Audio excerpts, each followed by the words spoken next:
The night my son-in-law shook my hand at my own front door and called me Dad, I remember thinking he had the kind of smile that never quite reached his eyes. That was 11 years ago. I should have trusted that feeling. I should have trusted it the way I trusted the ice on Lake Simcoe every winter my father took me fishing. You learn to read ice, or you fall through it. My name is Theodore Marsh. I'm 67 years old. I spent 31 years building a property management company in Barrie, Ontario. Nothing glamorous, just commercial and residential properties across Simcoe County, managed carefully, reinvested quietly. When I finally sold it, 2 years after my wife Evelyn passed, the number on the wire transfer was $4.2 million. Not oil money, not tech money. Just a man who showed up every morning, read every contract twice, and never trusted a handshake over a signature. Evelyn died in February. Pancreatic cancer. 11 weeks from diagnosis to the morning she stopped breathing, and I was holding her hand for every one of those 77 days. We'd been married 39 years. She used to say I was stubborn as frozen ground, and she wasn't wrong. But she also said that's why she married me, because frozen ground doesn't move when the world pushes back. After she was gone, the house in Barrie felt like a storage unit full of someone else's life. My daughter Melissa was the one who convinced me to sell the business. She sat across from me at the kitchen table in March and said, "Dad, you've been running on fumes for 2 years. You need to stop." She was right. So I sold, moved to a smaller place near Collingwood, closer to the water, closer to where I could breathe. Melissa had been married to her husband.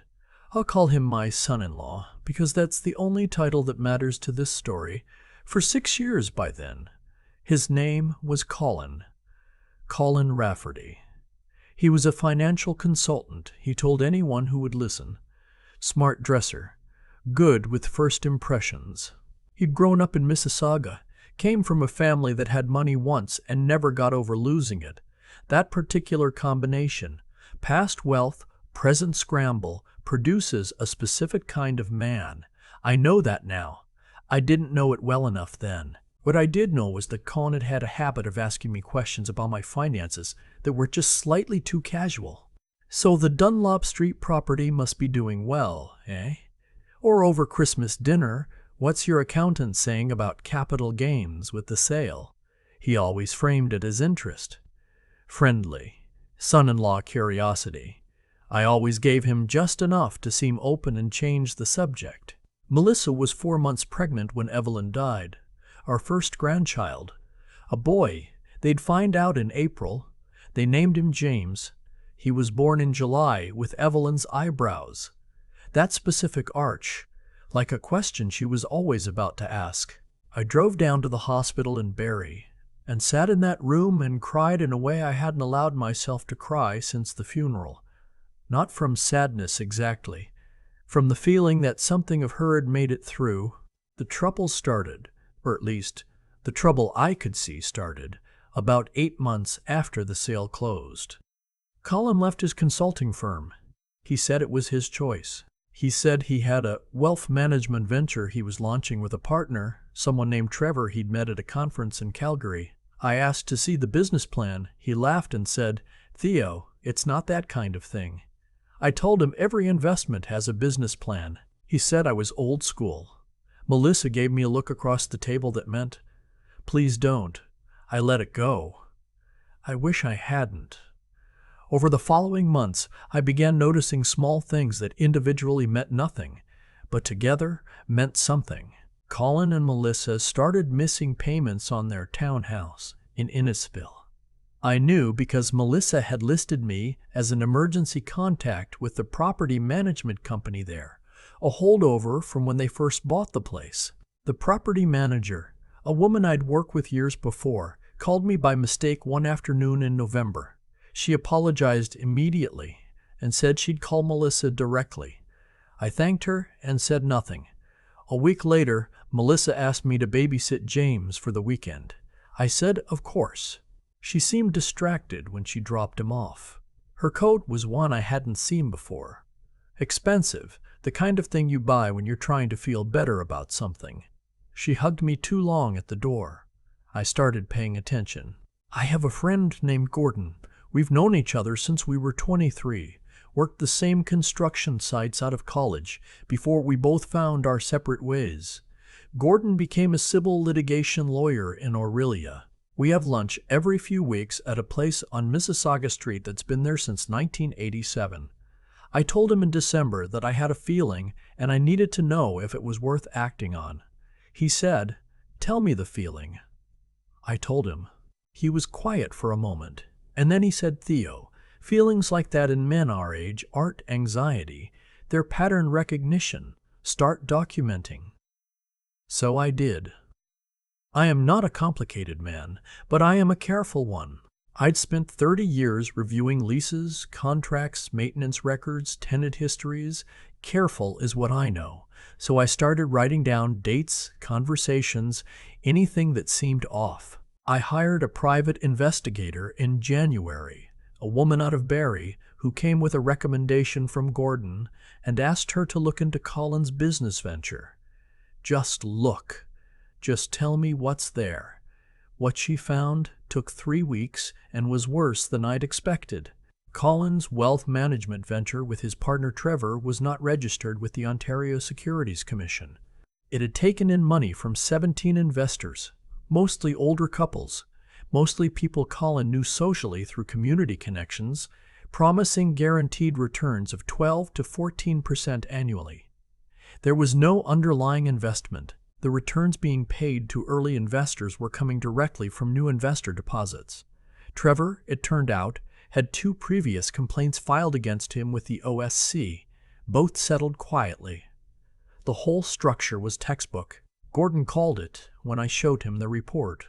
"That's a Ponzi scheme, Theo." "A small one, but that's what it is." I sat with that for a long time. My daughter was married to a man running a fraud. My grandson called him Dada. My daughter didn't know. I was almost certain she didn't know, because Melissa is not a person who could know something like that and still look me in the eye. But almost certain isn't certain, and I needed to be careful about how I moved. I went back to Gordon. We had a long conversation, 2 actually, spread across a week. He connected me with a colleague of his who worked in financial crimes. We were very deliberate. We were very quiet. In the meantime, I did something else. I called my own estate lawyer, a woman I'd used for years in Barrie, named Anita, and I had my will and power of attorney documents reviewed and updated. Nothing dramatic, just clean, just careful. Any documents that listed Colin as a potential executor or had language vague enough that a court might interpret in his favor, all of it was revised. Anita asked me if I was expecting trouble. I said I was hoping to prevent it. In March, I got a call from my son-in-law. He wanted to come see me. Alone, he said. Not with Melissa, just the 2 of us. Man to man, he said. He wanted to talk about an opportunity. I said, of course. Come for dinner Saturday. He arrived at 7. I'd made a roast, the kind Evelyn used to make on Sundays. The smell of it fills the whole house the way a good memory does. Colin came in with a bottle of Niagara Red, complimented the house, complimented the smell, asked about James as though he hadn't seen him that morning. We sat down. I poured the wine. We ate. And then, over the last of the meal, he started talking. He was very smooth about it. He framed it as doing me a favor. He said he'd been watching the wealth management market in Ontario very carefully, that there was a vehicle, he actually used the word vehicle, that his firm had access to, that was generating exceptional returns, and that given our relationship, given how much he cared about my future security, he wanted to offer me access to it before he opened it to outside clients. He suggested I consider moving a significant portion of my liquid assets. He said somewhere in the range of $1 million, $1.5 million, into his fund. I looked at him across the table. I thought about Evelyn. I thought about James with her eyebrows. I thought about 17 older couples who'd handed this man their savings. I said, "Colin, that sounds really interesting. Tell me more about the structure." He told me more. I asked follow-up questions, careful, curious-sounding questions. He had answers ready for most of them, rehearsed, smooth. He'd done this before. Of course he had. I said I'd think about it seriously. I said I appreciated him coming to me directly. I poured him more wine and we talked about hockey for 20 minutes, and I walked him to the door and shook his hand and watched him drive away. Then I called Gordon. We moved carefully over the next 6 weeks. Gordon's colleague in financial crimes was already building a case. My investigator's report had been passed along through the appropriate channels weeks earlier. What Gordon told me was that the timing of Colin's pitch to me was actually useful. If I was willing, he said, there was a way to help them close the case faster. Document the solicitation. Make it formal. I said yes. I won't describe everything that happened in those 6 weeks because some of it is still part of a legal record and some of it simply isn't mine to tell. But I will say that I recorded 2 phone calls with Colin's full knowledge. In Ontario, you can record a conversation you're a party to, and I disclosed to him that I might be keeping notes from my own records, which is not the same as disclosure, but is close enough that I slept fine. I signed no documents. I transferred no money. I asked careful questions and let Colin do what he was born to do, which was talk. He was arrested on a Tuesday in late April. Melissa called me 45 minutes after it happened. She was at their townhouse, and the RCMP Financial Crimes Unit had been and gone, and she didn't understand what was happening, and her voice sounded the way Evelyn's voice sounded in that first week after the diagnosis, a specific quality of shock, where the mind is still trying to build a framework for something that doesn't fit in any framework it has. I drove to Innisfil. It took 50 minutes. I sat with her at her kitchen table with James on my lap, and I told her everything. Not all at once. Carefully, the way you walk someone through ice. Test each step before you ask them to follow. She cried. She was angry.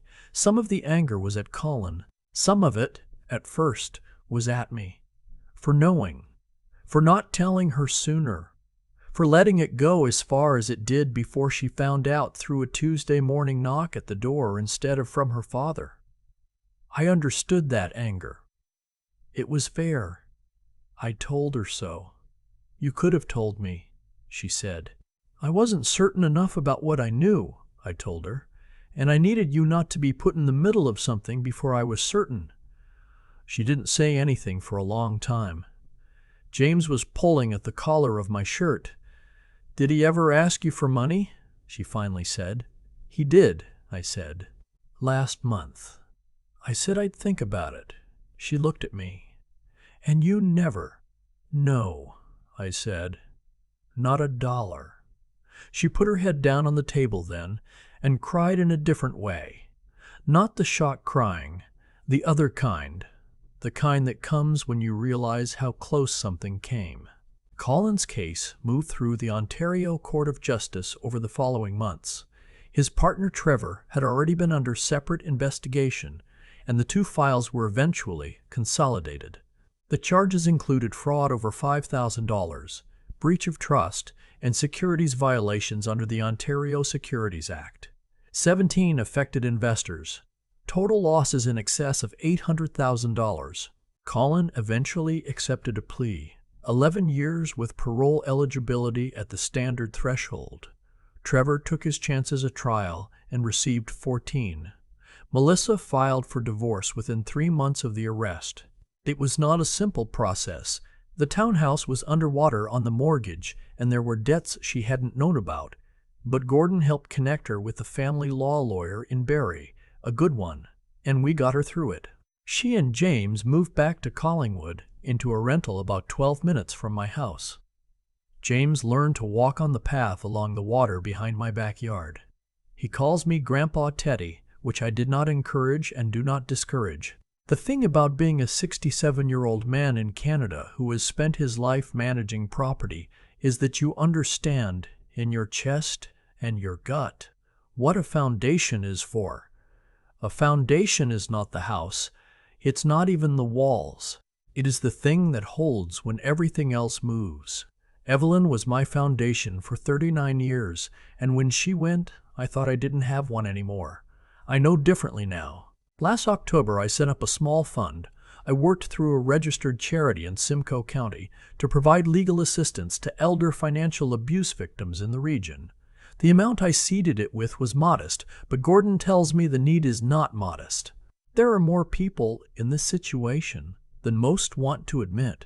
Older people who built something quietly and carefully, who trusted someone they loved, who handed over a piece of what they'd spent a lifetime building without realizing what they were doing.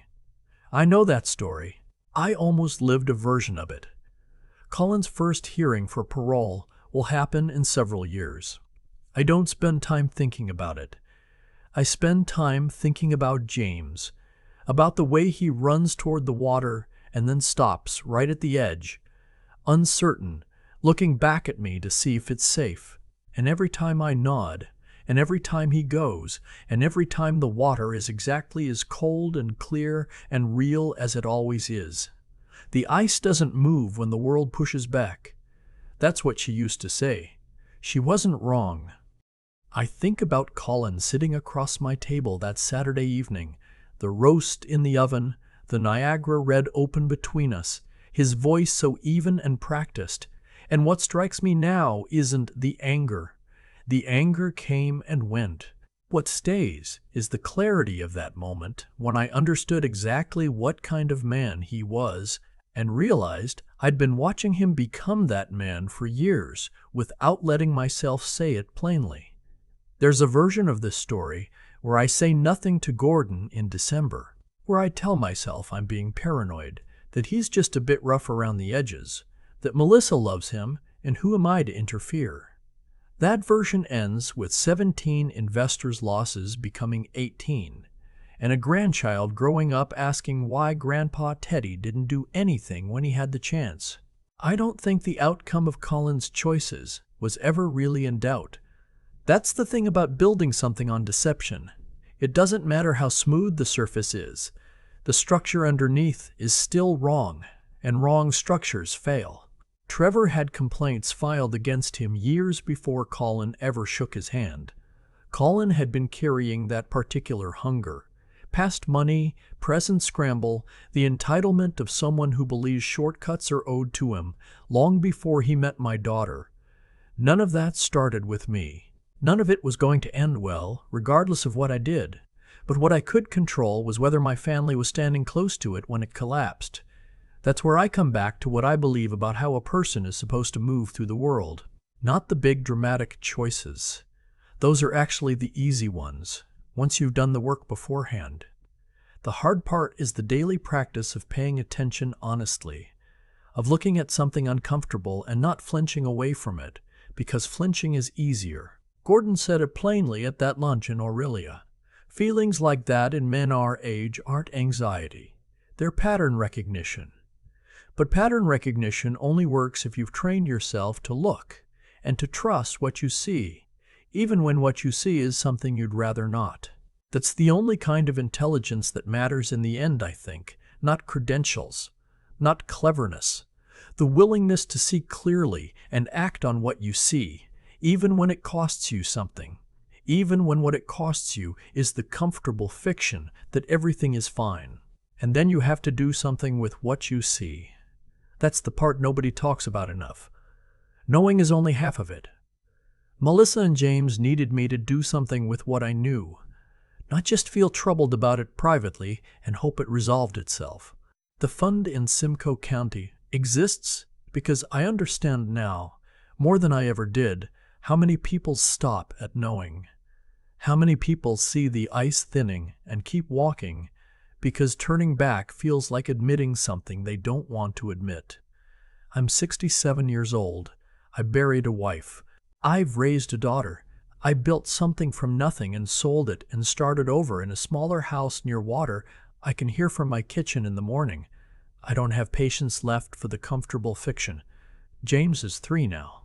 He runs toward the water and stops at the edge and looks back at me, and I nod, and he goes.